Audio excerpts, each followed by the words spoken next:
Bonsoir, je suis très heureux de vous accueillir. Je suis le président de la Bibliothèque nationale de France et vraiment heureux de voir autant de compétences mathématiques, ou peut-être simplement de savants citoyens, rassemblés sur ces fauteuils.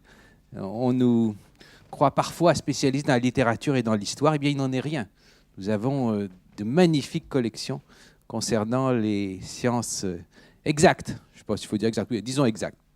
Les sciences exactes, et notamment tout ce que contient notre département des sciences, dont le directeur Philippe Racah est ici et heureux de vous accueillir avec moi, comme l'est d'ailleurs la directrice générale Agnès Salle, qui est également ici.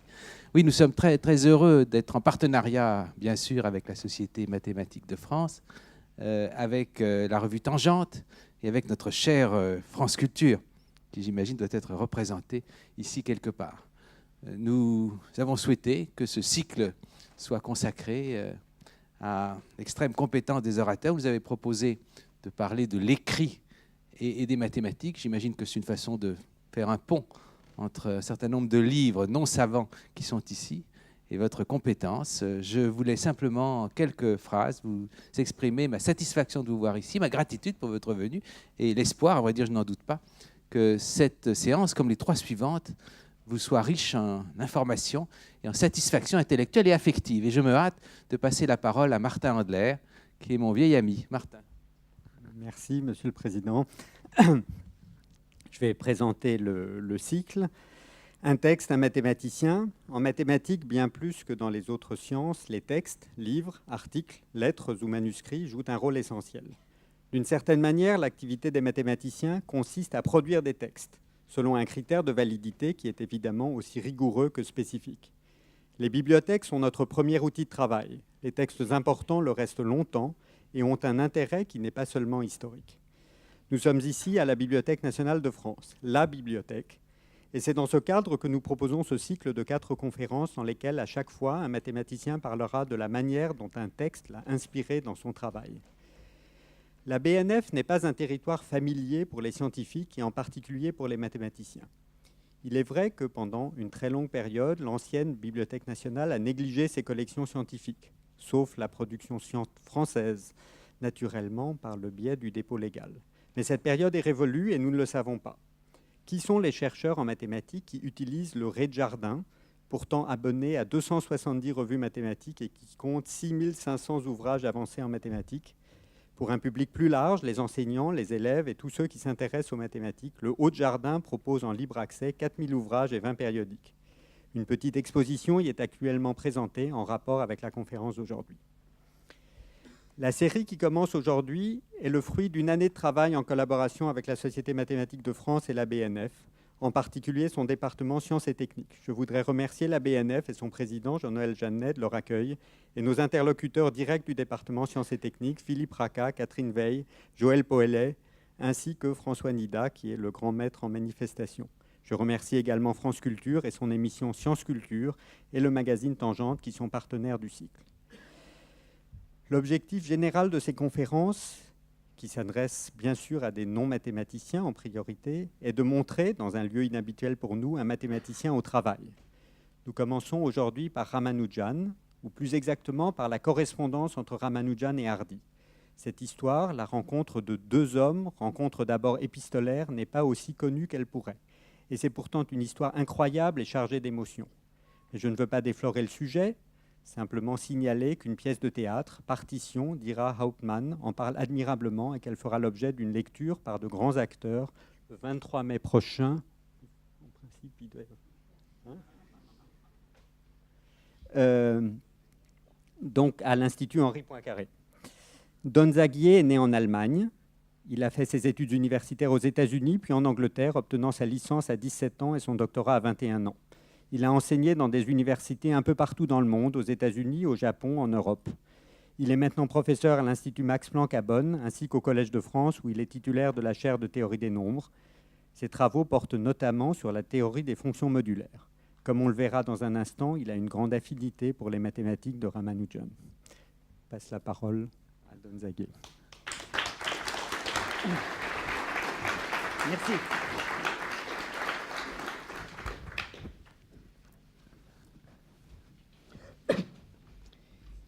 Il y a des opinions différentes sur la question si les mathématiques doivent être considérées comme une activité scientifique ou une activité artistique. Mais tout le monde est d'accord qu'elle n'est pas une activité romantique.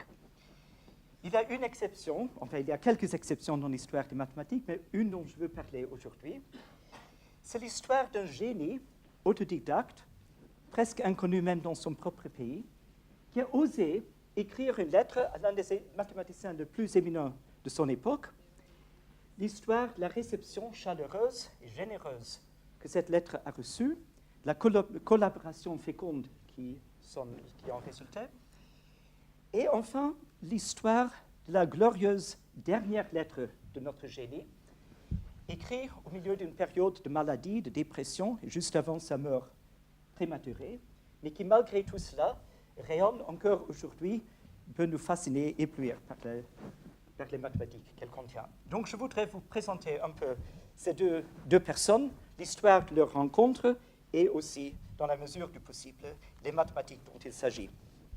Donc je commence avec leur premier problème technique. Ça, c'est donc notre génie indien, bien sûr, Ramanujan, juste avant sa mort, en 1999. Et il y a des problèmes. Est-ce que vous voyez ça ou pas ou un peu, oui. Je l'espère parce que je ne peux pas changer grand-chose maintenant. On peut peut-être agrandir, mais je n'en sais rien. Bon, quand on m'a demandé de parler dans ce cycle, au début, j'avais eu une autre idée.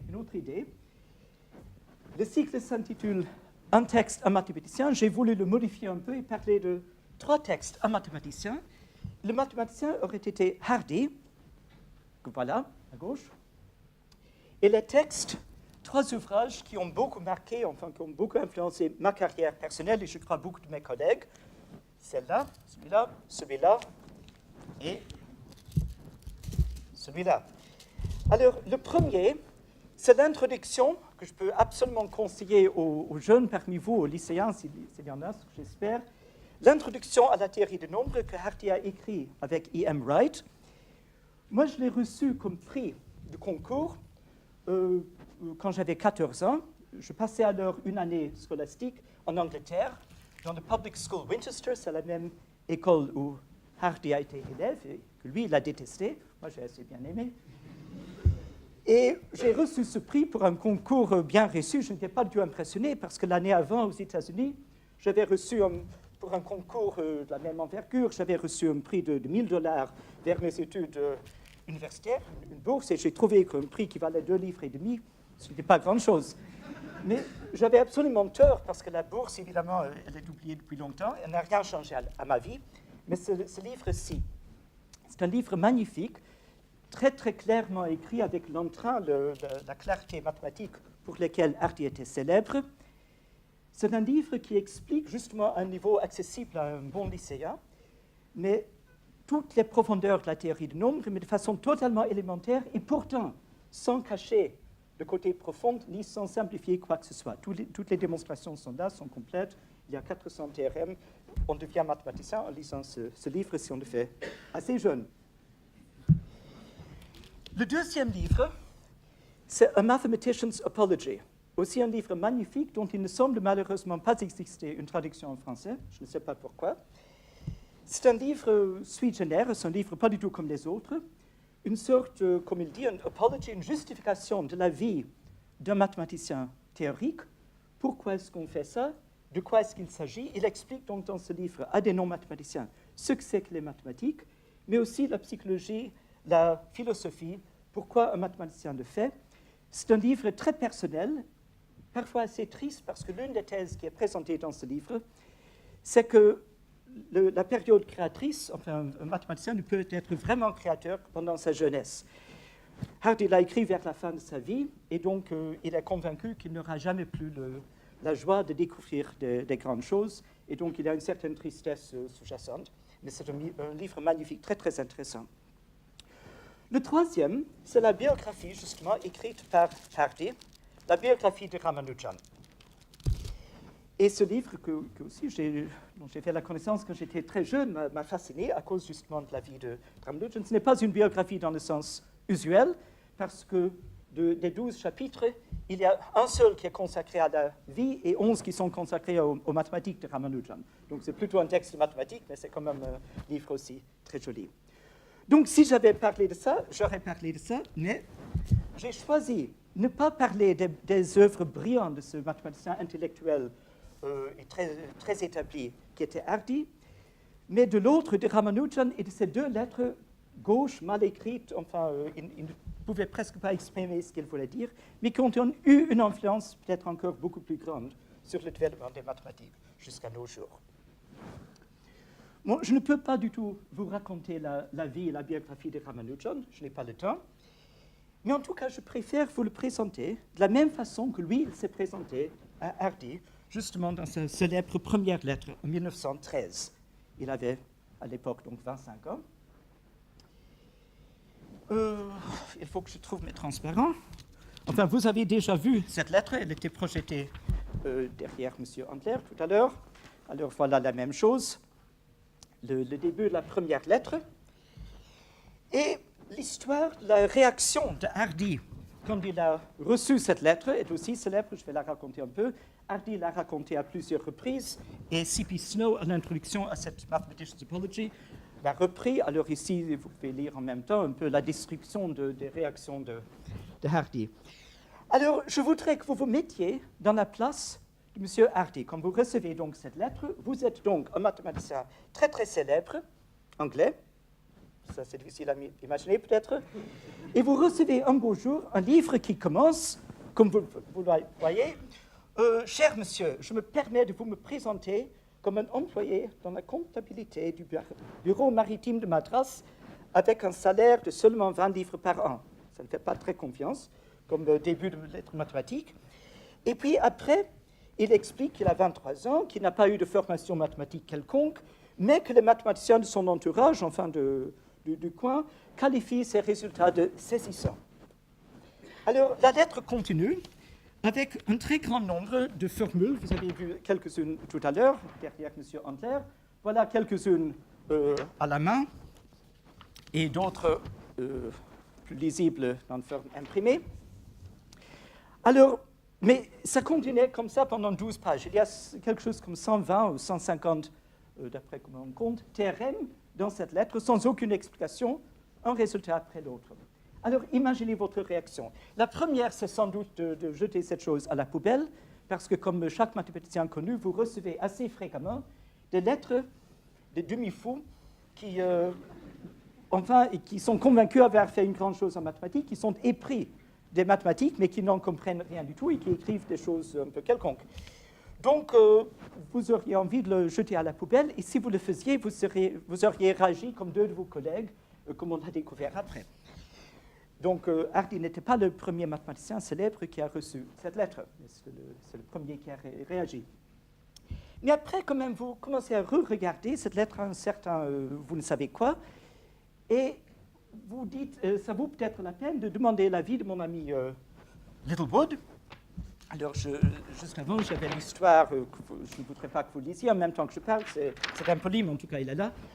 L'histoire de cette soirée célèbre. Donc, Hardy a fait venir son ami Littlewood, très célèbre mathématicien. Ils ont passé la soirée à étudier cette lettre, et avant la fin de la soirée, ils ont décidé qu'il fallait absolument qu'il s'agisse d'un génie et non d'un tricheur ou d'un fou, et aussi des résultats faux, vrais, et pas des résultats inventés ou faux. Simplement, ils n'ont pas pu vérifier, c'était beaucoup trop difficile.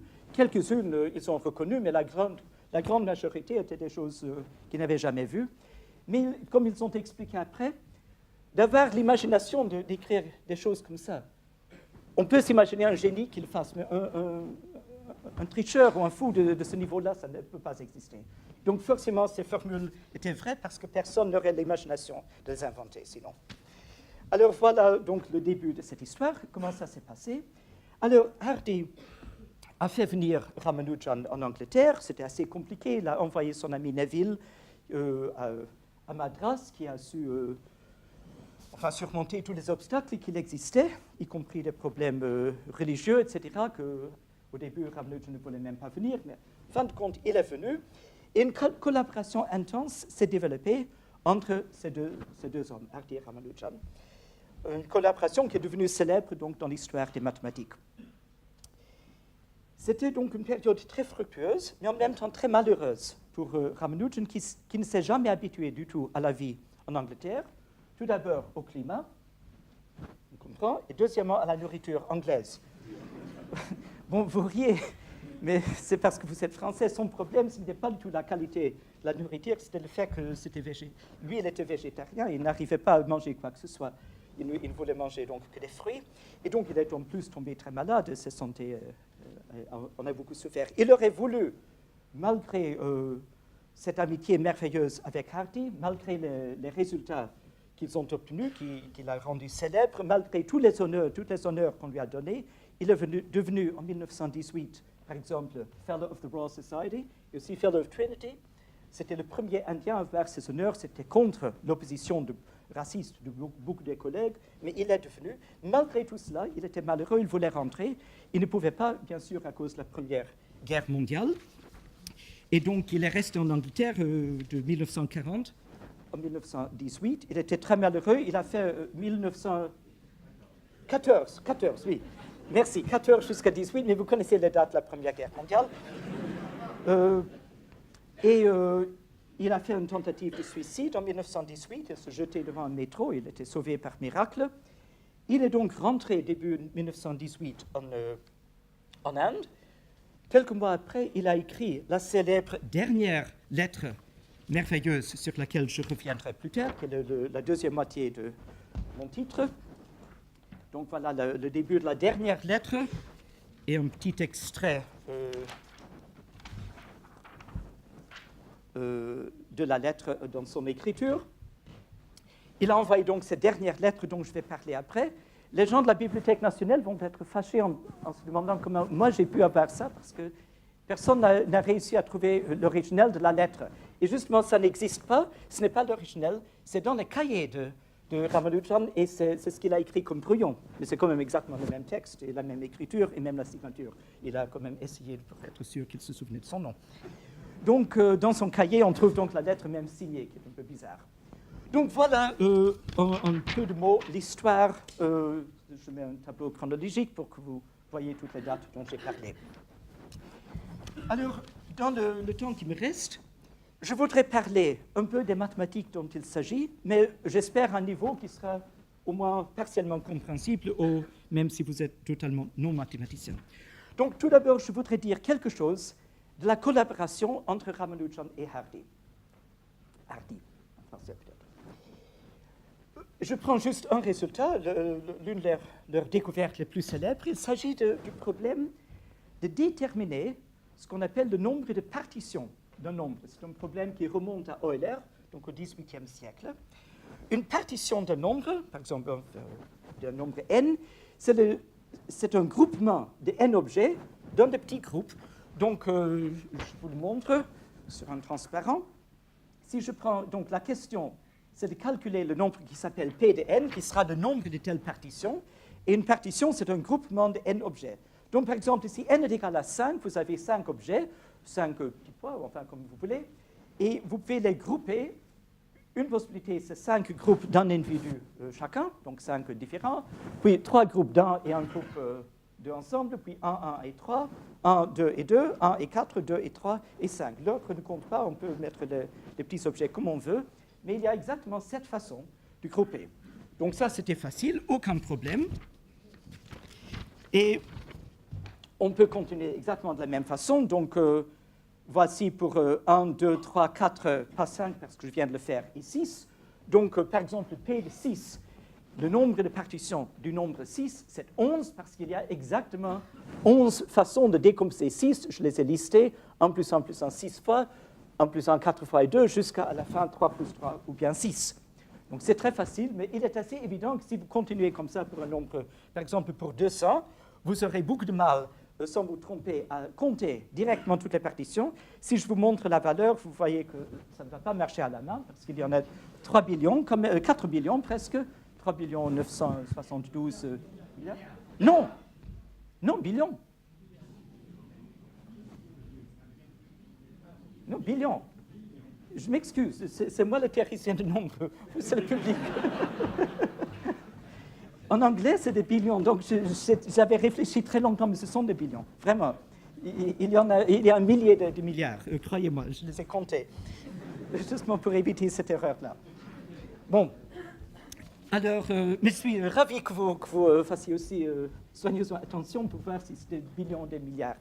Alors, cette valeur-là a été calculée à l'époque, en 1918, par Major McMahon, qui était un mathématicien pas du même niveau, mais quand même connu, à l'aide d'une formule récursive due à Euler, dont je vais parler dans un instant. Alors, qu'est-ce qu'ils ont fait, Hardy et Ramanujan? Ils n'ont pas trouvé une formule exacte pour P de n. Ils n'ont pas une formule qui donnera directement P de 200 égale à machin, mais une approximation. Mais c'est une approximation qui consiste en boucle de termes. Et quand on prend le bon nombre de termes, c'est une approximation si précise qu'elle permet de calculer la valeur exacte. Donc déjà, le premier terme est très, très, très proche à la vérité. Je vous le montre pour 200.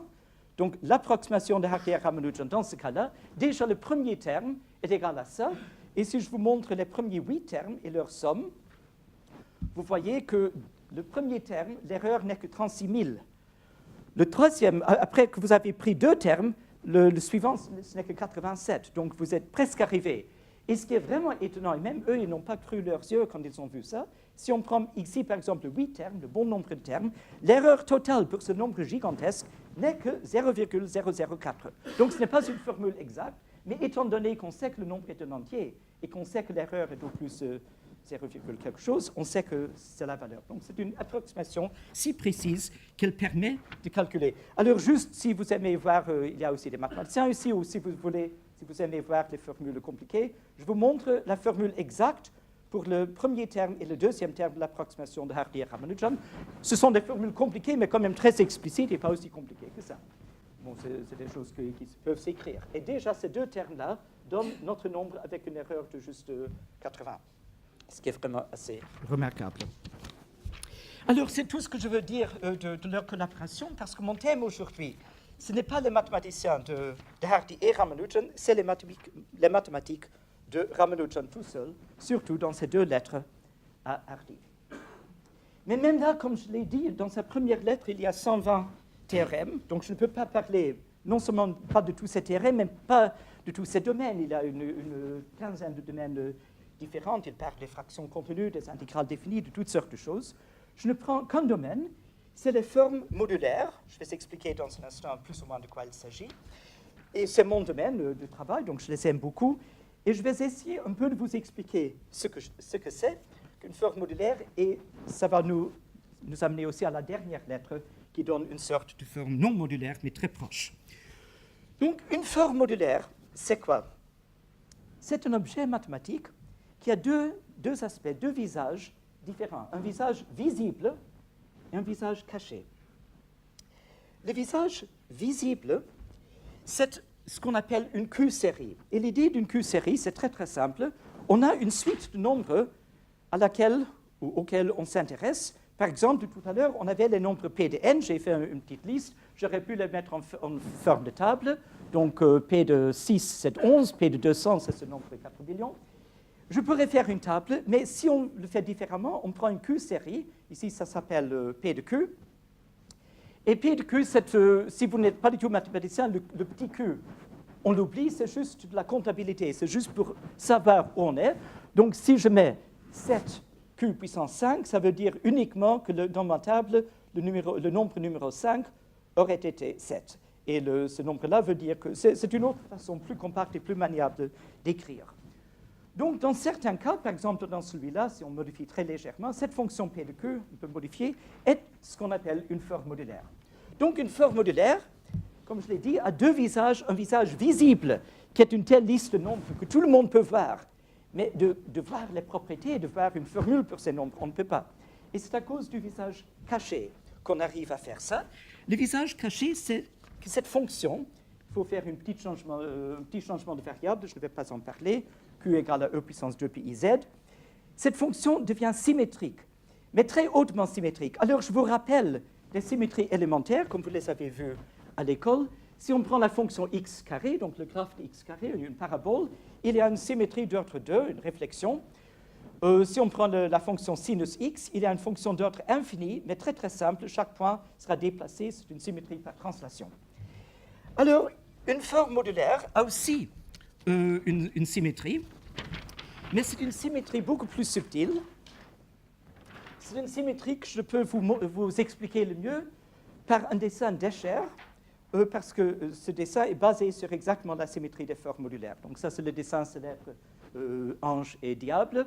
Et là, vous voyez que les anges et les diables se répètent de façon très compliquée. On dit symétrie non abélienne. Et c'est ça la symétrie d'une forme modulaire. C'est tout ce que je vais dire là-dessus. Je ne peux évidemment pas donner une définition technique. Et si je pouvais, vous ne voudriez pas que je le fasse.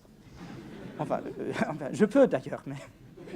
Bon, alors voilà les deux aspects dont j'ai parlé. Donc, une forme modulaire est en même temps des coefficients auxquels on s'intéresse. Là, c'est la question à laquelle on veut répondre. Et il y a cette symétrie cachée qui va nous permettre...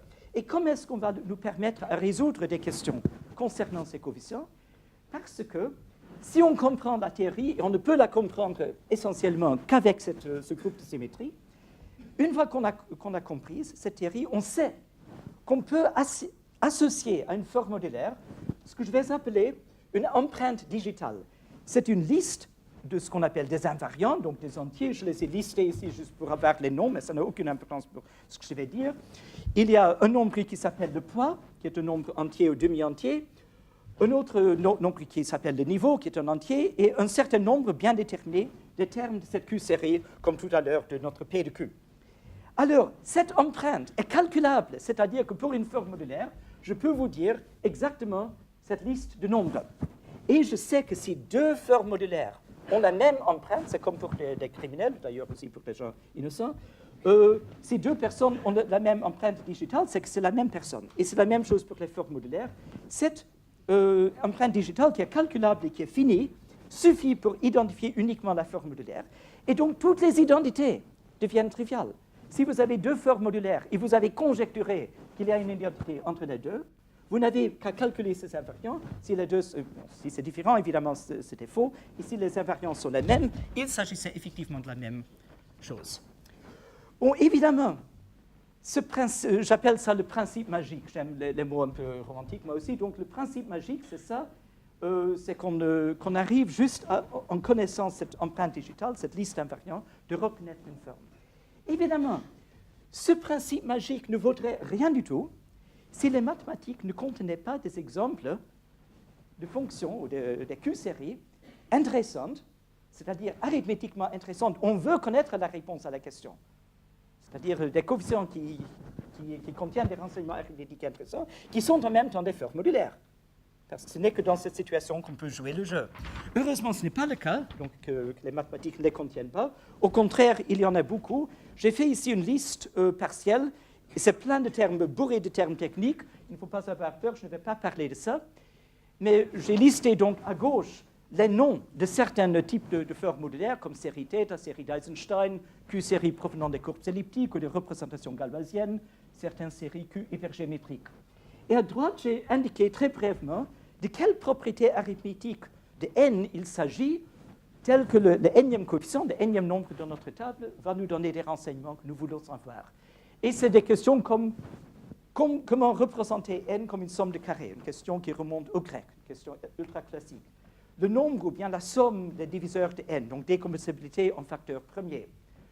Le nombre des solutions des concurrences modulo n, la décomposition d'un nombre dans un cœur de nombre, les partitions qu'on a déjà vues, des invariants quantiques en théorie conforme des champs, mais aussi en topologie, par exemple dans la théorie des nœuds. Plein de choses. Il ne faut pas ce n'est pas du tout nécessaire de connaître les définitions. Je dirais juste un mot, que la chose que vous voyez là, sur la troisième ligne, donc les Q-séries provenant des courbes elliptiques, c'est en démontrant ce théorème-là que Andrew Wiles et ses collaborateurs, mais surtout Andrew Wiles, c'est avec ce théorème qu'ils ont démontré le grand théorème de Fermat. Le dernier théorème de Fermat était un corollaire du fait que les Q-séries qui proviennent des courbes elliptiques, même sans la définition, vous pouvez me croire que ça existe, que ces choses-là sont modulaires, était une conjecture pendant 40 ans, et la démonstration impliquait la solution au problème de Fermat. Pour le quatrième problème, ici la quatrième ligne, ce problème de la décomposition d'un nombre dans un cœur de nombre C'est le problème central d'un grand domaine qui s'appelle la théorie algébrique des nombres. Ce problème n'est pas résolu, sauf dans certains cas. Et les cas où il est résolu sont exactement ceux où la fonction est une forme modulaire. Ce sont des cas assez rares, mais dans ces cas-là, on sait démontrer les choses, enfin, tout ce qu'on veut, et dans les autres cas, grosso modo, on ne le sait pas. Donc, la théorie des formes modulaires nous donne des réponses à les grandes questions. Tout ça, c'était très abstrait. Je voudrais remonter maintenant à un niveau élémentaire et vous donner un exemple concret de la formule. Comme ça, vous aurez vu un peu de mathématiques, même si vous n'aimez pas la mathématique, vous allez certainement aimer ceci, parce qu'on est obligé. Donc, c'est un exemple du principe magique. Si vous n'aimez pas les formules, vous oubliez la formule. Vous avez θ de Q, voilà la définition. C'est une de nos Q-séries, c'est-à-dire c'est une liste de coefficients, par exemple 2 pour n égale 5, 4 pour n égale 65. Et ce nombre, ça compte quelque chose que j'ai déjà mentionné, un problème classique. Le coefficient de ce que j'ai noté, Q puissance n, va être le nombre de façons de décomposer n comme somme de 2 carrés. Par exemple, 65, il y a exactement 4 décompositions, 64 qui est 8 fois 8 plus 1, donc 1 carré, 7 carrés plus 4 carrés, et puis inversement, bien sûr, 4 carrés plus 7 carrés, 1 carré plus 8 carrés. Donc il y a 4 décompositions, et donc ce coefficient est 4. C'est-à-dire, cette fonction-là répond à une question qui nous intéresse, de combien de façons est-ce qu'on peut décomposer, mais c'est une série θ, première ligne de cette liste, de cette table, et donc c'est une forme modulaire. D'autre part, j'ai une autre série, qui n'est pas celle-là, mais qui est celle-là. Celle-là, c'est une série d'Eisenstein. Et la série d'Eisenstein, vous la trouvez aussi dans cette table, c'est numéro 2. Et ça répond, ce sont aussi des formes modulaires, et ça répond à des questions sur les diviseurs de n. Donc ici, puisqu'il s'agit de diviseurs de n, si n est un premier n'a aucun diviseur sauf lui-même et 1, donc c'est très simple. Et dans ce cas spécial, dans cet exemple, on calcule donc immédiatement, c'est trivial, puisque c'est une série d'Eisenstein, que pour un nombre premier n, ce coefficient sera 0 si le nombre est de la forme 4d moins 1, par exemple 4 moins 1 c'est 3, et vous voyez bien 0 q puissance 3, et le coefficient sera 2 si n est un nombre premier de la forme 4d plus 1, par exemple 4 plus 1 c'est 5, et vous voyez bien 2q puissance 5. Mais maintenant, vous vous souvenez sans doute, parce que vous avez une mémoire comme la mienne pour les formules, que θ de q, par hasard, avait exactement les mêmes coefficients de E de q. Et en plus, ces deux séries ont les mêmes invariants. Le poids dans les deux cas, c'est 1. Le niveau dans les deux cas, c'est 4. Les premiers coefficients, comme vous le voyez, sont les mêmes. Donc, notre principe magique implique déjà que θ de q est égal à E de q. La série θ est égale à la série d'Eisenstein. Et donc, on déduit le théorème de Fermat, qui est un théorème ultra célèbre en théorie des nombres, que nombre premier peut s'écrire comme une somme de 2 carrés si et seulement si il est de la forme 4d plus 1. Un théorème qui peut se démontrer aussi directement, mais ici, on l'a démontré sans aucun travail. C'est automatique, une fois qu'on connaît l'existence de ces deux objets. Donc voilà le principe magique. C'est pour ça que moi, j'aime tellement les formes modulaires.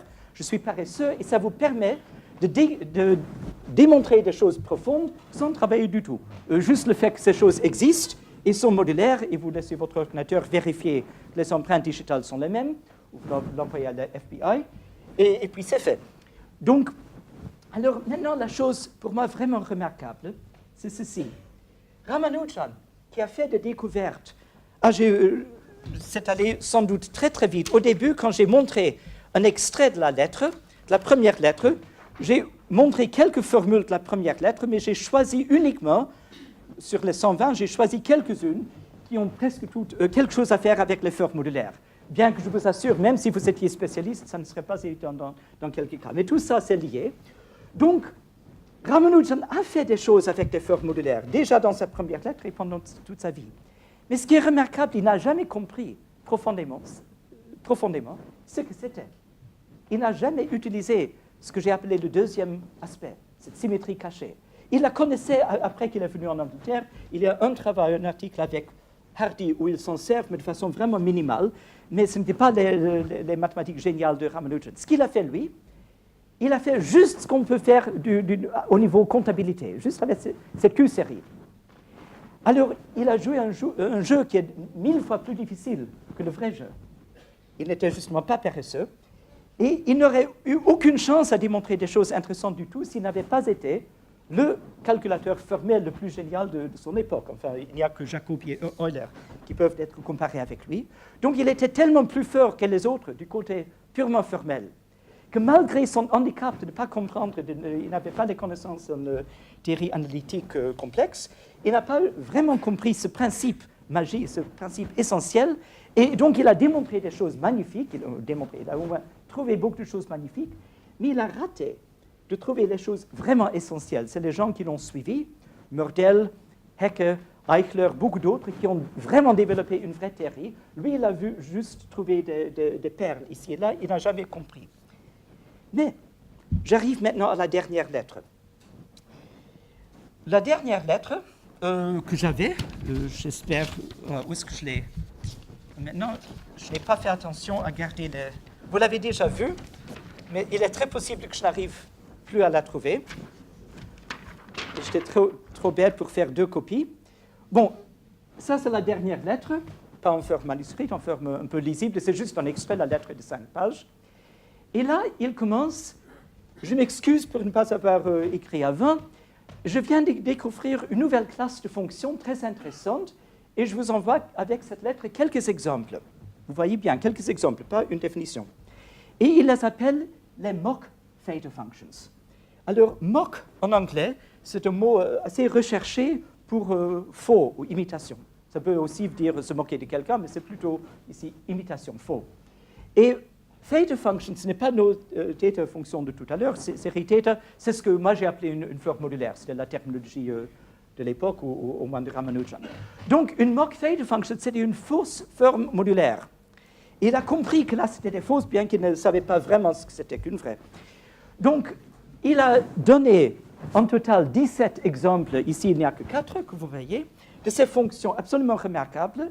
Il a expliqué quelques propriétés, donc il a indiqué les propriétés qu'il avait dans sa tête, qu'il voulait que ces fonctions possèdent, mais il n'a pas donné de définition, ce que c'était qu'une fausse forme modulaire, donc une mock theta function. Comment il avait trouvé ces exemples? Il a aussi donné beaucoup d'identités. Et bon, c'était la lettre, il est mort. Watson a donné sa leçon inaugurale que j'ai ici maintenant là, sur cela 20 ans plus tard. Il y a eu plusieurs livres dévoués exclusivement aux mock theta functions, des centaines d'articles. On a réussi à démontrer tous les énoncés, toutes les formules que Ramanujan a données, mais la dernière, c'était juste il y a 12 ans, donc 80 ans après la mort de Ramanujan. Mais ici, la situation que j'ai décrite tout à l'heure a été exactement renversée. Là, Ramanujan a été handicapé vis-à-vis des mathématiciens européens ou de l'Ouest parce qu'il n'avait pas les connaissances théoriques et ce n'était qu'à cause de sa virtuosité formelle qu'il a pu jouer le jeu du tout. Mais ici, il était beaucoup mieux placé qu'eux parce que personne ne connaissait la vraie définition, personne ne connaissait le visage caché de ces objets, la vraie définition. Lui n'avait pas donné de définition, on n'en a pas trouvé.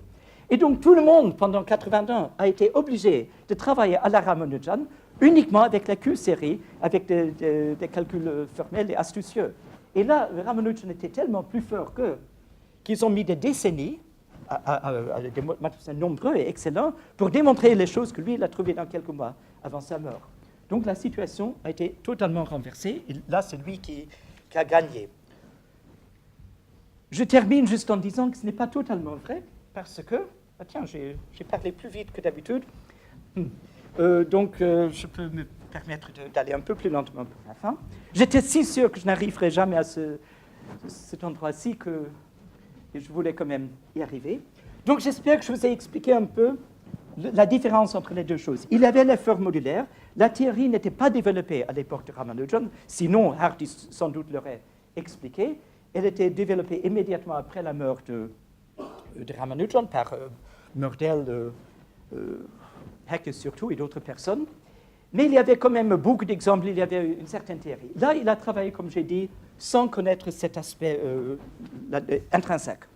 Ici, il a trouvé ces objets qu'il n'a jamais définis et tout le monde a dû essayer de suivre ces pas sans connaître une bonne définition. On a fait beaucoup de choses, même très très intéressantes, mais jamais en trouvant ce que c'était. La situation ne s'est changée qu'il y a très très récemment, il y a 3 ans, avec la thèse de Sander Zwegers, qui était mon élève doctoral à Utrecht. Je lui avais proposé d'essayer de comprendre un peu mieux quelques exemples de Ramanujan, enfin de travailler avec les mock theta functions comme un sujet intéressant. Jamais je n'aurais songé qu'il arrive, lui, à résoudre totalement la question qu'est-ce que c'est que cet objet-là, quelle est la propriété, comme je l'ai expliqué, la propriété cachée. Mais il a donc trouvé la symétrie à la Escher, donc la symétrie qui correspond, s'il vous plaît, à ce dessin-là, qui est un peu plus compliqué, mais de la même, dans le même ordre d'idée. Il a trouvé, et du coup, on avait tout ce que j'avais avant, donc le principe magique qui me dit qu'il y a une empreinte digitale qui me permet de reconnaître une forme modulaire. On a la même chose ici. Bon, ça, c'est vrai que ça n'a pas énoncé comme ça. J'ai un peu plus développé sa théorie dans les derniers mois. Mais maintenant, au moins, on se trouve exactement dans la même situation avec les fausses formes modulaires que celle dans laquelle on se trouvait avant avec les vraies formes modulaires. C'est-à-dire que ces résultats permettent tout d'abord d'identifier la propriété de symétrie cachée qui est analogue à celle qu'on a vue pour les formes modulaires, et donc en particulier de donner une définition rigoureuse et adéquate de ces fonctions. Donc déjà ça, c'est une grande découverte, je trouve. Deuxièmement, avec cela, donc, comme je dis, ça c'est plutôt moi qui a développé ça, mais toutes les idées étaient celles de Zwekers. On peut établir l'analogue exact du principe magique de tout à l'heure, c'est-à-dire, comme je l'ai dit, il y a une liste d'invariants calculable, même totalement calculable, c'est un peu plus casse-pied qu'avant, mais c'est tout à fait faisable, qui identifie la forme uniquement. Donc, on a une démonstration automatique de n'importe quelle identité entre fausses formes modulaires. Il faut bien sûr savoir que les deux choses sont des fausses formes modulaires, mais une fois qu'on le sait, on n'a qu'à calculer leurs invariants et on peut reconnaître et donc démontrer très aisément des identités qui ont coûté une peine incroyable aux autres mathématiciens avant, parce qu'on n'avait pas cette méthode secrète. Et en plus, vous vous souvenez de la liste que j'avais montrée avant, j'ai dit que tout ça ne servirait à rien si les mathématiques ne contenaient pas des exemples intéressants, des exemples de fonctions qui sont d'une part des formes modulaires et d'autre part qui ont des coefficients qui nous donnent des renseignements qui nous intéressent. Bon, ici, c'est aussi le cas, et là aussi, c'est lui qui a trouvé plusieurs classes d'exemples. Pour l'instant, beaucoup moins profond que les autres, mais la théorie est âgée ici de 6 mois et l'autre de 100 ans, donc il ne faut pas s'attendre à des miracles. Mais il y a quand même 4 types, je ne vais pas expliquer du tout, somme de Lerch, série θ associée à des formes quadratiques indéfinies, coefficient de Fourier des formes de Jacobi-Mermer, ce sont des mots techniques, et certaines séries Q hypergéométriques, c'est les mêmes mots qu'ici, mais c'est de Q hypergéométrique, c'est quelque chose d'élémentaire qu'on voit beaucoup en physique quantique. Et donc, ces fonctions Q hypergéométriques qu'on voit en physique quantique, aussi en mathématiques, quelquefois sont modulaires, mais c'est un mystère. On ne sait pas, le mot certain n'est pas précis. De temps en temps, on sait, par hasard, et là aussi, quelquefois, ce sont des fausses formes modulaires. Ici, on a des séries θ très intéressantes. Alors, avec cela, comme je l'ai déjà dit, on a la même possibilité qu'avant de démontrer très, très facilement des identités. Alors, si vous prenez, par exemple, ces mock theta functions de Ramanujan, vous trouvez maintenant très facilement de nouvelles identités. Ici, je donne quelques exemples, juste pour que vous voyez que ça existe. Je prends une fonction qui s'appelle Key under Q. C'est l'une des 10 fonctions mock theta functions de Ramanujan, ce qu'il appelle ordre 5. Et bon, j'ai écrit 3 formules un peu compliquées, mais quand même, chaque formule est d'une ligne, donc pas aussi compliquée que ça. Et toutes ces 3 formules sont nouvelles, donc datent d'il y a un mois, disons. Tandis qu'avant, il y avait des formules, mais il fallait beaucoup de travail pour trouver chacune. Et surtout, une fois qu'on a deviné cette formule, la démonstration que les choses sont égales est automatique parce qu'il s'agit de fausses formes modulaires avec les mêmes invariants, et donc c'est déjà fini. Il n'y a rien à démontrer. Ça devient totalement simple. Et juste pour terminer, j'allais le mentionner avant, mais j'ai oublié, dans la lettre de Ramanujan, cette fameuse dernière lettre, il a donné, comme je l'ai dit, 17 exemples, mais il y avait 4 mock theta functions d'ordre 3. Il y avait 10 d'ordre 5, il y avait 3 d'ordre 7. Mais il n'a pas dit ce que c'était que l'ordre, et personne ne l'a jamais su. Alors, on a vu vaguement qu'il y avait là, il a dit 5 et 7, il y avait un 5 et un 7 quelque part, mais comme définition précise. Alors maintenant, avec cette théorie de Zwekers, j'ai par exemple, des exemples de mots-clés de fonctions de n'importe quel ordre premier. Voilà la formule, encore une fois, pas très simple, mais pas très compliquée non plus. Mais ça, c'est pour n'importe quel nombre premier. Et si on prend p égale à 5 ou 7, ce sont exactement des exemples de Ramanujan. Et cet exemple-là date de samedi. Donc, c'est juste pour vous dire que cette dernière lettre de Ramanujan est toujours dans l'état de nous donner des nouvelles choses, des découvertes merveilleuses en mathématiques. Et je suis convaincu aussi, je termine par une citation de Freeman Dyson, qui lui aussi avait la même idée il y a 10 ans. On est sûr que ces fonctions vont jouer un rôle non seulement en mathématiques, mais aussi en théorie quantique, en physique. Et donc, j'espère que dans les années qui viennent, ces mots-clés de fonctions et donc la dernière lettre de Ramanujan va continuer non seulement à nous fasciner, mais de nous apprendre des nouvelles choses. Alors, je vous remercie.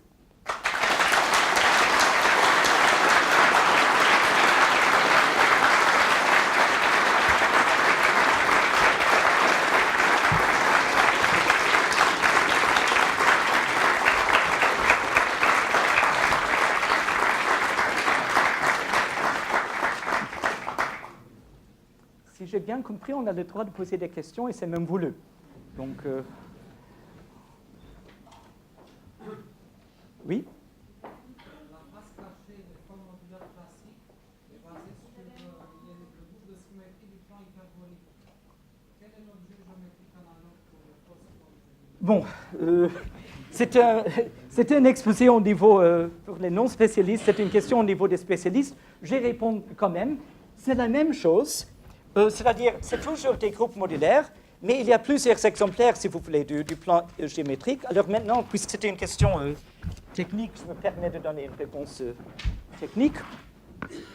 Donc, on a les formes modulaires de poids k. D'ailleurs, pour Ramanujan, k était toujours 1,5 le poids, mais on peut faire la définition maintenant, n'importe quel poids. On a les formes modulaires usuelles, je ne note pas de groupe, donc c'est des formes modulaires de poids k sur un certain groupe. Et on va définir un certain espace double MK, et ce M étrange doit être moc, donc ce M-là c'est modulaire, ce M-là c'est moc. Les modulaires, c'est un sous-espace. Il y a un invariant calculable que j'aurais pu lister dans tous mes exemples, qui va m'envoyer un MK-1,5 transrisé avec M3,5. Et même on peut démontrer que c'est surjectif. Donc, cette fonction moc, qui est holomorphe, elle n'est pas modulaire, mais il se trouve que si je prends f de q, ou plutôt la fonction f de z, enfin f1 de z, q est égal à e puissance 2 pi z, si je prends la fonction qui est cette fonction, cette q-série, elle n'est pas modulaire, elle n'a pas de symétrie, mais on peut la modifier légèrement. Il y a une fonction f chapeau qui est f1 de z plus un terme, enfin une correction, et cette correction, on va la reconnaître par l'image ici. Alors, avec l'image, on sait ce qu'il faut rajouter, et cette chose corrigée a maintenant exactement la symétrie d'une forme modulaire. C'est-à-dire, c'est un mélange de deux choses. La fonction f1 de z, avant, dans le cas modulaire, f1 était égal à f1 chapeau, et avait deux propriétés. C'était une fonction holomorphe, donc une q-série, et c'était une fonction modulaire, c'est-à-dire avec cette symétrie non abélienne, enfin hyperbolique. Ici, on n'a pas une fonction avec les deux propriétés, on a deux fonctions. f1 qui est holomorphe, qui a donc une q-série, et f1 chapeau qui est modulaire, qui a donc la symétrie cachée. Exactement la même série, mais ce n'est pas exactement la même fonction. Mais la différence entre les deux est quelque chose d'explicite et de calculable. Donc, une fois qu'on sait que f1 est un tel objet, on n'a qu'à rajouter cette correction, et la fonction modifiée aura la symétrie. Donc, c'est la même symétrie, mais pas pour la fonction elle-même, mais pour une modification de la... Et c'est pour ça que c'est difficile à trouver, parce que la fonction elle-même n'a aucune propriété qu'on puisse voir. On ne sait pas ce qu'il faut rajouter avant qu'on ait compris qu'on est là et qu'on puisse calculer l'image. Et ça, c'est un peu difficile. Et c'est pour ça que pendant très longtemps, personne ne s'est aperçu de la bonne définition. Avancez. Autre question? Historique, oui, ou n'importe lequel. Non, non, ça va, je crois. Non, vous criez, ça va très bien. Est-ce que Ramanujan, lui, il a conscience de travailler sur ce que vous appelez, vous, maintenant, des Q-séries, ou est-ce qu'il travaille ailleurs? Non, les Q-séries, ce qu'il a écrit, il y a plein de Q-séries. Enfin, si je prends n'importe quel des transparents, bon, ici, il donne... Ça, c'est une Q-série. Ce n'est pas écrit comme... mais si vous développez Q sur 1 moins Q, ça fait... ça, je peux faire immédiatement. Par exemple, ici, ça fait Q plus Q2, plus Q3, plus 2 Q4, plus... bon, il faudra que je ralentisse un peu parce que ça devient plus compliqué. Par exemple, j'ai calculé avec l'ordinateur 4000 termes de cela, et le 4000e terme avait déjà 50 chiffres, donc ce sont des nombres après très compliqués. Mais ça, ce sont des Q-séries. Et lui, dans ses cahiers, c'est plein de diables comme ça. Il a calculé ça comme des Q-séries, donc des listes de coefficients. Mais il a compris si bien, si profondément, les règles de transformation, comme montrer, ici je n'ai pas d'exemple, peut-être, enfin ça c'est dans son écriture, c'est un peu la même lettre, pas très lisible. Mais par exemple, ici, vous voyez qui de Q qui est égal à ça, c'est la définition, mais qui est aussi égal à quelque chose d'autre. Ce n'est pas très lisible. Mais il y a deux formules, deux Q-séries, dans ce cas-ci, deux Q-séries hypergéométriques, j'en ai parlé avant. Et la démonstration qu'elles sont identiques a été faite 20 ans plus tard par Watson dans cet exposé dont j'ai parlé, n'est pas du tout évident. Donc, à ce côté-là, il était totalement conscient de ce qu'il faisait. Ce qu'il ne savait pas, c'était que si vous faisiez ce changement de variable magique dont j'ai parlé ici, Q égale, enfin c'est vraiment illisible, Q égale à E puissance 2 pi iz, que la fonction que vous allez trouver maintenant, pas comme fonction de Q, mais comme fonction de Z, va avoir toutes ces symétries qu'on ne pouvait pas voir avant. Et ça, il le savait un peu vaguement après qu'il est venu en Angleterre, mais il ne s'en servait jamais. Donc c'était uniquement du côté, mais la Q-série, il maîtrisait. Il y a des questions si c'était un mystique, s'il a trouvé lui-même, il a dit souvent c'est le bon Dieu ou la bonne déesse telle et telle, différents dieux et déesses indiens qui lui ont soufflé la réponse. Et il y a des gens qui ont cru, mais je crois que ce n'était pas très sérieux. Enfin, il était croyant, mais quand même, il travaillait beaucoup, il savait que les réponses, il les trouvait parce qu'il a compris des choses. Donc, il avait des principes, même des principes très profonds, et sans doute des principes que nous, on ne comprend pas, parce qu'on n'arrive pas à reconstruire ces démonstrations à lui. On ne sait pas comment il a trouvé ce genre de choses. Il avait une sorte d'intuition, mais ce n'était quand même pas mystique. Il a travaillé de façon très explicite avec la Q-série, mais justement pas du côté fonction analytique. Ah, non.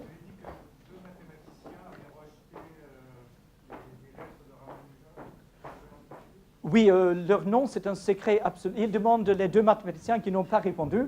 C'est un secret absolu. On n'a pas le droit de dire les noms. C'était Baker et Hobson. Mais bon. Mais vous voyez, ça n'a aucune importance parce que personne n'a entendu maintenant les noms. Ils étaient aussi éminents qu'Hardy à l'époque, mais plus maintenant, peut-être à cause de ça. C'est le bon Dieu indien qui les a punis. On ne peut même pas leur en vouloir. Enfin, c'était loin de leur domaine. Et franchement, si on voyait ça, et Hardy avait travaillé sur quelques-uns des domaines. Il était lui aussi un expert dans les intégrales définies. Donc là, il y avait des intégrales définies parmi les autres formules. Il a dit, bon, c'était des formules comme il n'en avait jamais vues. Mais dans certains cas, il s'est dit, je devrais pouvoir démontrer ça si c'est vrai. Et sur les 120 théorèmes, avec Littlewood, qui était l'un des mathématiciens aussi les plus géniaux de l'époque, dans une soirée, ils ont démontré un certain nombre, quelques-unes avec peu de difficultés en quelques minutes, d'autres avec beaucoup de mal, d'autres ils ont passé 3 semaines, il a attendu 3 semaines. Ah ça j'ai oublié plein de choses. J'avais la réponse de Hardy à Ramanujan 3 semaines plus tard, où il lui demande notamment des démonstrations de tout ça, évidemment sans les savoir. Mais il y avait des formules que Hardy a pu vérifier, il lui a fallu 2 semaines, mais quand même, à la fin, c'était vrai. Et donc là, il a compris que, tandis que quelqu'un qui était plus loin du domaine ne pouvait même pas vérifier. Et puisque ça avait l'air d'être du non-sens, et si on ne peut pas vérifier, il y a beaucoup plus de gens qui écrivent du non-sens que des gens qui n'en écrivent pas. On ne peut pas trop leur en vouloir, mais heureusement qu'il y avait Hardy. Merci pour la question. Et vous oubliez les noms. Voilà. Je voudrais poser une question concernant les formules fausses. J'ai cru entendre qu'il y en avait quelques-unes qui étaient fausses. Les formules fausses, pas les formes fausses. Non, les formules fausses. Il a dû donner quelques formules qui sont fausses, Ramanujan, non? Dans sa vie, et ma question oui, concernant ces formules fausses, est-ce qu'on a compris comment Ramanujan s'est trompé et est-ce qu'on les a corrigées, ces formules? Je dirais que...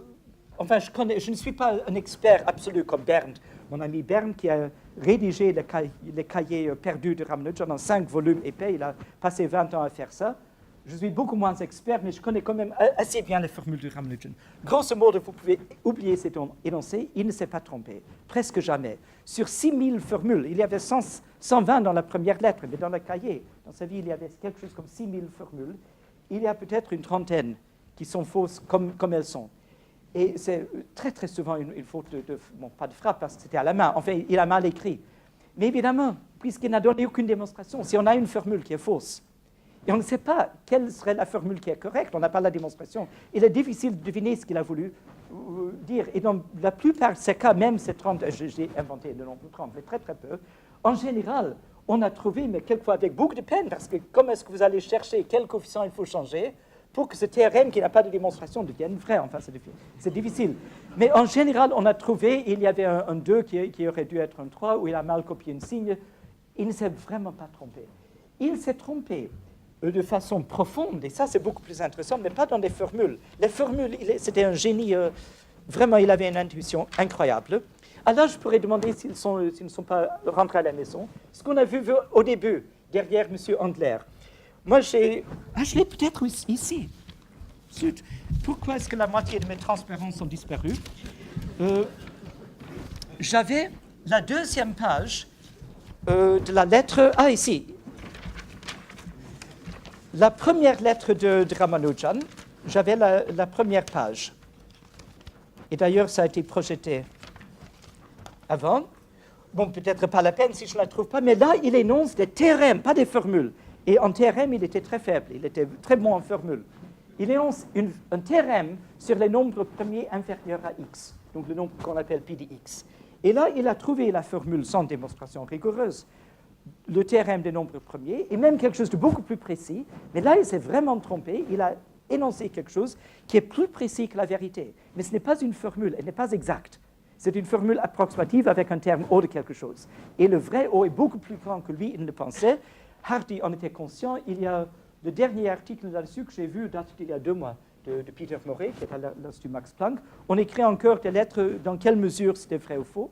Donc, il avait des énoncés faux, des théorèmes faux. Parce qu'il démontrait assez mal. Mais les formules, les identités entre A et B, il ne se trompait, à vrai dire, jamais. Donc il n'y a pas des formules fausses. Quelquefois, il a cru pouvoir démontrer quelque chose de plus précis que la vérité. Par contre, dans l'exemple que j'ai donné, vous vous souvenez de l'exemple des partitions qui sont faites ensemble avec cette approximation incroyable. On commence avec un nombre de 4 billions. À la fin de l'erreur, c'était 0,004. Là, Ramanujan a trouvé le premier terme. Il savait que l'erreur était très, très petite, mais l'erreur là était plus grande que la vérité, et après, ensemble, ils ont trouvé cette chose encore plus précise. Dans quelques cas, il s'est trompé, il a cru avoir des théorèmes plus forts que la vérité, mais jamais avec des formules, quasiment jamais. Avec des vraies formules, donc A égale B, et pas A à peu près égale à B. Ce sont des questions magnifiques. C'est comme si vous m'aviez demandé quelles seraient les meilleures questions à poser. Oui?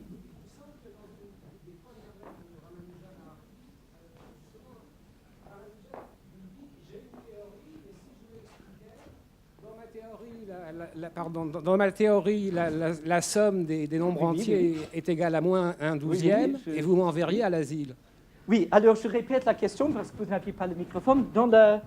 Ce n'était pas la première, comme vous le dites, l'une des premières, c'était la deuxième lettre de Ramanujan à Hardy. Quand il a obtenu la réponse de Hardy, il était ravi que Hardy réponde. Il a dit, il commence, c'est très touchant, il commence, j'ai trouvé en vous un ami. Et puis il continue, mais il dit, je n'ai pas voulu montrer toutes mes méthodes, ce n'est pas parce que j'ai peur qu'on me les vole, mais dans quelques cas, je les ai montrés à des collègues ici, on a cru que j'étais fou. Par exemple, si je vous dis, et c'est ce que vous avez cité, que la somme 1 plus 2 plus 3 plus 4, etc., la somme de tous les nombres entiers positifs est égale à moins 1/12, vous allez m'envoyer dans un asile de fous. Et pourtant, ma théorie dit ça. Bon, ce qui est très amusant, c'est que peut-être son collègue indien local aurait cru qu'il était fou, mais s'il avait dit ça à Hardy, comme il a dit dans la deuxième lettre, Hardy, comme n'importe quel mathématicien européen de mon niveau, aurait su immédiatement, mais vous n'êtes pas fou du tout, Euler a fait la même découverte, il faut bien interpréter les choses, mais 1 plus 2 plus 3 plus 4, c'est z de moins 1, et c'est effectivement moins un douzième. Donc vous avez fait une découverte profonde, mais très célèbre, et d'ailleurs assez ancienne. On a trouvé ça il y a 200 ans. Donc, il avait peur qu'on se moque de lui parce que les gens autour de lui ne comprenaient rien du tout. Mais il n'avait pas raison d'avoir peur dans ce cas-là parce que Hardy a très bien compris, ça n'a choqué personne. Merci, c'est une citation, mais je n'en ai pas parlé aussi parce que dans mon titre, j'avais la première et la dernière lettre, et ça, c'est dans la deuxième.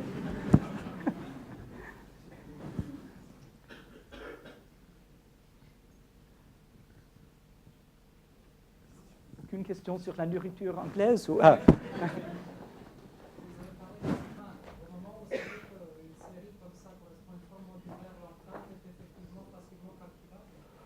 Bon, facilement, c'est moins facile que dans d'autres cas. Mais j'ai montré dans les 2 derniers transparents 3 ou 4 formules que j'ai démontrées dans les dernières semaines, exactement en faisant ça. C'est-à-dire, j'ai trouvé, et je sais dans tous les cas comment calculer l'empreinte. À vrai dire, je ne l'ai même pas calculé, parce que l'empreinte, c'est les invariants essentiels, plus un certain nombre de coefficients. Et ici, ça serait une dizaine. Alors, puisque j'avais calculé toujours 5000 coefficients, parce que mon ordinateur le fait, s'il y avait 2 choses, et je savais que c'était des fausses formulaires, et j'ai trouvé une identité vraie à 5000 termes, je ne me suis pas amusé à vérifier que c'était suffisant, parce que c'était évident. Donc, c'est faisable, c'est un peu plus pénible quand même que dans le cas standard. Parce que justement, dans ma réponse à votre première question, il faut calculer cet invariant, il n'y a pas de moyen général. Mais la démonstration, pour savoir que cet objet-là est une fausse formulaire, il faut quand même l'avoir prouvée, il faut l'avoir produite. Et ça, vous faites à l'aide de l'une de ces 4 classes, toutes trouvées par Zweeke, ce sont les seules qu'on connaît, que j'ai listées. Donc, soit c'est une somme de Lerge, soit l'une des 3 autres, et c'est votre série. Alors maintenant, vous savez que c'est une forme moque, et donc vous savez comment calculer cet invariant-là, et là, vous êtes bien placé. Donc, c'est faisable, c'est plus pénible, mais c'est tout à fait faisable. C'est vraiment algorithmique. Donc, on a exactement le même outil, une identité, dès qu'elle est vraie suffisamment loin, est automatiquement vraie. Et c'est ça ce qui est nouveau.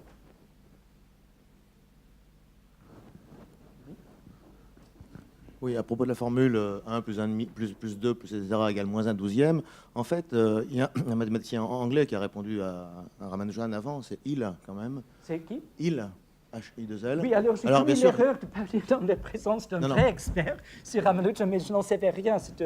On m'a fait ça, je m'excuse, parce que je ne connais même pas. Oui, enfin, Hill. C'est un livre c'est un mathématicien de l'époque. Hein, je ne sais pas si c'était à Oxford ou à Cambridge, en réalité. Et en fait, il a répondu une lettre à Ramanujan pour lui dire qu'il fallait qu'il commence... Avant la lettre à Hardy. Oui, en fait, il a envoyé à quelqu'un qui l'a transmise à Ramanujan, en réalité, à quelqu'un par intermédiaire, enfin, pas directement à Ramanujan, et il lui a dit que c'est une lettre assez sympathique. Simplement, il disait qu'il pensait que Ramanujan, effectivement, ne connaissait rien à l'analyse. C'est-à-dire que lui n'était pas du tout spécialiste d'analyse, il a écrit des livres sur plutôt de logique, je dirais, comme je sache, sur les fondements des mathématiques, etc. Et donc, il a simplement dit... Il faut que vous repreniez l'analyse depuis le début, à propos de cette formule 1 plus 2 plus 3, plus etc., ce qui a énormément vexé Ramanujan. Donc il a quand même eu une réaction. Ça, je n'ai lu nulle part. C'est une réaction qui n'était pas, disons, négative. Enfin, disons, c'est une réaction qui ne comprenait pas Ramanujan. Mais simplement, il ne l'a pas envoyé sur les roses, contrairement aux 2 autres mathématiciens dont vous n'avez pas cité les noms. Oui. Mais Hardy, je crois que lorsqu'il a lu cette formule de Ramanujan, il a dit, mais oui, c'est évident, 1 plus 2 plus 3 égale moins 1 douzième. Il a dit, tout le monde sait ça. Oui. Ce qui a beaucoup rassuré Ramanujan. Donc ça, je ne savais pas, c'est très intéressant. Et ce qui est amusant, c'est que Hardy, dans son livre sur les séries divergentes, je crois, à la fin, il introduit beaucoup de procédés de sommation, et il dédie le R procédé de sommation de Ramanujan, qui consiste en fait en le prolongement analytique de la fonction de zeta, en fait, en réalité. Oui, bien sûr. Et il appelle ça le R procédé de Ramanujan. En réalité, il n'a pas de valeur universelle.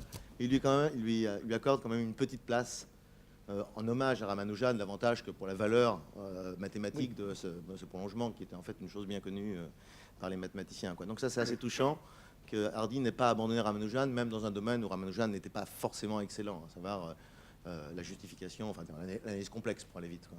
Bien sûr, oui. C'est très intéressant, je ne savais pas.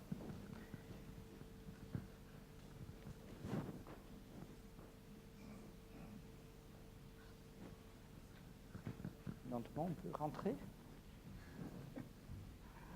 question tellement naïve. Avec cette même série, on pourrait soit marquer la série plus, soit en fait lui associer la somme de 1 sur 2 à la puissance S. Alors, comment compréhension de nombre, on pourrait faire pareil, la somme de 1 sur la suite de nombre à la puissance S. Non, si on fait ça, ça ne donne rien du tout. Ce qu'il faut faire, et c'est ce qu'on fait, donc je répète la question, on avait la 1 plus 2 plus 3, et ce qu'on fait, c'est ce qu'on met un moins S partout, et ça devient ce qu'on appelle la fonction z de Riemann, puisqu'elle a du Euler.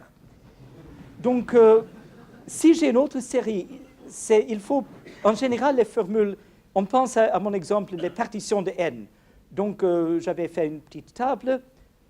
Par exemple, 5, j'avais calculé, il y a 7 partitions, 3, 5, 7, 11, etc. Et là, j'avais ma Q-série, Q plus 2, Q carré, plus 3Q puissance moins 3, etc. Et là, justement, on prend, au lieu de ça, 1 sur 1 puissance S, plus 2 sur 2 puissance S, plus 3 sur 3 puissance S, plus 4 sur 5 puissance S, 5, excusez-moi. Donc, ce n'est pas les nombres intéressants, les nombres de partitions qu'on met en puissance S, ça ne donnerait rien du tout. Si je prenais la somme P de n puissance moins S, ça serait du non-sens sans aucune propriété, c'est sûr.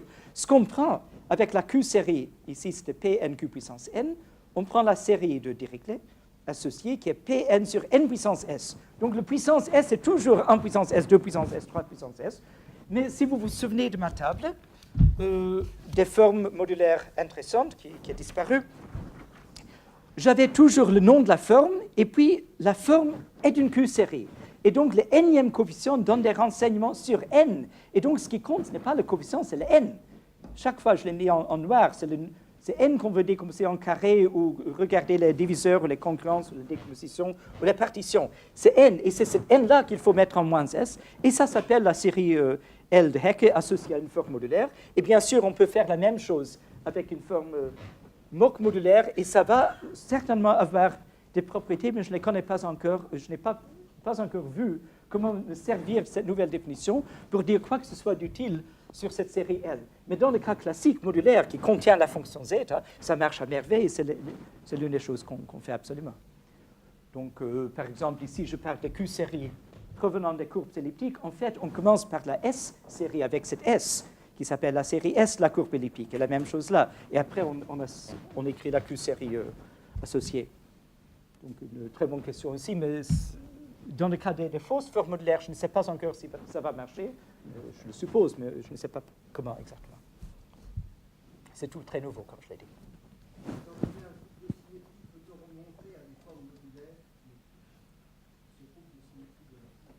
Je n'ai pas compris la question. Il y avait un groupe de symétrie. Qui est toute comme propriété d'avoir ce groupe de symétrie. Ah. Bon, je ne sais pas exactement à quel niveau de généralité vous voulez poser cette question. La question, c'était, si je l'ai bien comprise, étant donné un groupe de symétrie possible, est-ce qu'on peut décrire les formes modulaires qui appartiennent à ce groupe? Alors, la réponse est la suivante. Si on reste avec des groupes exactement du type Escher, donc quelqu'un a mentionné le mot hyperbolique, les symétries du plan hyperbolique, ça, c'est la théorie classique.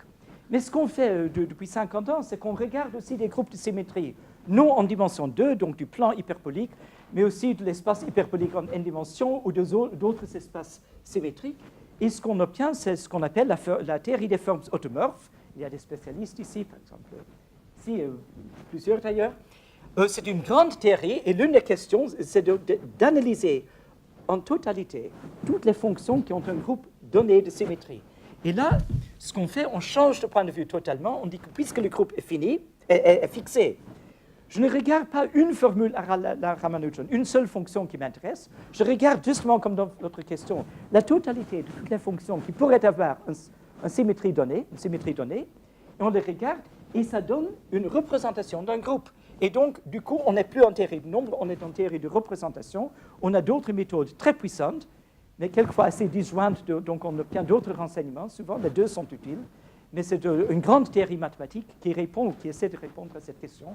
En général, c'est très difficile, mais il y a beaucoup de recherches sur la question, étant donné un groupe, comment décrire la totalité des formes automorphes, comme on le dit, invariantes, avec exactement ce groupe de symétrie. Je ne sais pas si c'était exactement la réponse à la question, mais c'est une réponse à une question.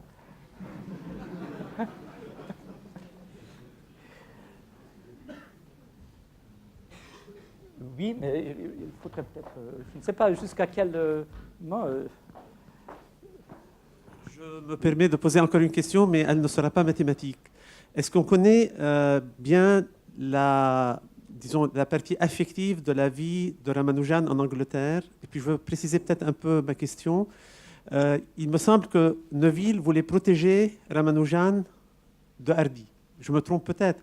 Mais est-ce que vous ne pensez pas que la venue de Ramanujan en Angleterre a été peut-être une catastrophe pour le personnage? La personne à laquelle il faut poser cette question est à côté de vous. Ce n'est pas du tout à moi. Moi, j'ai lu, mais il y a longtemps d'ailleurs, je n'ai même pas relu tous ces livres pour cet exposé. Je n'ai même pas lu, j'ai plusieurs biographies de Ramanujan à la maison, je ne les ai pas toutes lues maintenant. On a écrit beaucoup de choses, d'ailleurs, qui se contredisent beaucoup. Il y a des biographes Kanigel, il y a plusieurs biographies indiennes, la vôtre que je ne connaissais pas. Il y a aussi des lettres, des points de vue très différents. Il y a des gens qui ont vu les choses comme ça et comme ça. Ce sont des choses très difficiles, mais en tout cas, moi, je ne suis pas expert du tout. Demandez à votre voisin, qui peut peut-être nous répondre à haute voix. Non, mais vous connaissez beaucoup mieux l'histoire. Moi, tout ce que je sais, c'est qu'ils seront collaborés. Je vous ai montré les formules. Mes points de vue affectifs, c'est exagéré, mais je ne voudrais pas essayer de répondre à cette question parce que je dirais n'importe quoi. Je ne suis pas qualifié. Je ne sais pas si quelqu'un est qualifié. Ce sont des questions impossibles, affectives. Il est certain, comme je l'ai dit, que Ramanujan a été très malheureux. Ça, ce n'était pas vraiment de la faute de Hardy. Il ne pouvait vraiment rien faire ni pour le climat, ni pour la nourriture anglaise, et surtout pas pour la Première Guerre mondiale. Et le pauvre Ramanujan n'était pas prisonnier. On leur a permis de rentrer en Inde, même avec une bourse de 250 livres et pas les 20 livres par an qu'il avait eu. Avant, il aurait été un homme riche et travailler en Inde et venir de temps en temps en Angleterre. Il voulait rentrer. Il y avait la guerre, il ne pouvait pas. Donc, il était prisonnier à cause de la guerre. Et ça, on ne peut pas... Donc, il est possible que l'influence de Hardy, en fin de compte, a été négative parce que Hardy a essayé de lui laisser libre voie. Et Littlewood aussi. Mais ils ont voulu en même temps lui enseigner les bases de l'analyse européenne pour qu'il ne fasse pas des choses fausses et qu'il puisse aussi combiner ça avec ses idées à lui. Et ça n'a jamais totalement réussi. Littlewood s'est plaint. Il a dit c'est impossible. Il s'était donné la tâche de lui faire des tutelles, tutoring sessions. Il a dit, je raconte pendant 5 minutes une chose. Il expliquait très très bien, Littlewood, c'était un génie de l'exposition, très connu pour ça. Il dit, j'explique pendant 5 minutes, et puis pendant 1 heure, Ramanujan me dit une idée originelle après l'autre sur ce que je viens de dire, que je n'ai jamais vu. Et je lui écoute, et il est impossible d'enseigner quoi que ce soit à cette personne, parce qu'il a trop d'idées à lui. Donc, j'hésiterais beaucoup à donner du tort à l'un des deux. Il est vrai que ça n'a pas très très bien marché dans ce sens. Mais Ramanujan, c'était vraiment un cas très spécial.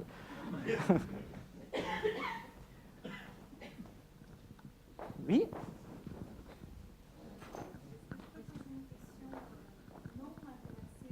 Oui, absolument. Le titre de la conférence, c'est-à-dire l'importance du texte, de l'écriture pour le travail du mathématicien. Moi, je travaille avec des questions d'écriture et il y a plusieurs réponses là-dessus, mais j'aimerais bien entendre cette réponse d'un mathématicien. Voilà. Oui, vous avez mis le doigt sur le point faible de cet exposé. Je penserais que personne ne l'aurait repéré. Désolée. On m'a demandé, on me demande quelquefois de donner une conférence mathématique. Bon, c'est une question normale et je dis oui, mais ici, c'est beaucoup plus difficile de donner une conférence mathématique avec le titre, s'il vous plaît, monsieur, un texte, un mathématicien, parce que tout le monde sait que les mathématiques, c'est avec des choses écrites, bon, bien sûr, mais n'importe quel domaine intellectuel, c'est des choses écrites. Franchement, je n'ai pas vraiment compris pourquoi les mathématiques, c'est plus écrit que la philosophie ou la physique ou n'importe quoi, sauf, évidemment, on ne chante pas, on écrit, mais pour moi, ce n'est pas les textes. Évidemment, on les lit parce qu'il faut communiquer, mais... Donc, j'ai cherché un peu et j'ai dit, bon, ces lettres, une lettre, c'est quand même un texte. Et j'aime beaucoup ces lettres, donc ce sont des textes, je vais parler de ça. Mais j'ai totalement triché, ce n'est pas du tout le sens, je crois, de ce titre. Et je ne suis pas suffisamment intellectuel de faire. Je ne sais pas répondre à cette question. Très bien. S'il y a quelqu'un qui sait, il aurait mieux valu qu'il me le dise avant l'exposé. Mais merci, ou enfin pas vraiment, mais je n'ai pas vraiment parlé d'un texte en mathématicien, j'ai parlé de Ramanujan et Hardy et de ces deux lettres. On devrait peut-être permettre aux gens qui veulent manger, enfin j'ai peur de... Moi je suis ravi d'avoir autant de questions, mais je ne sais pas si on a le droit de vous garder aussi longtemps.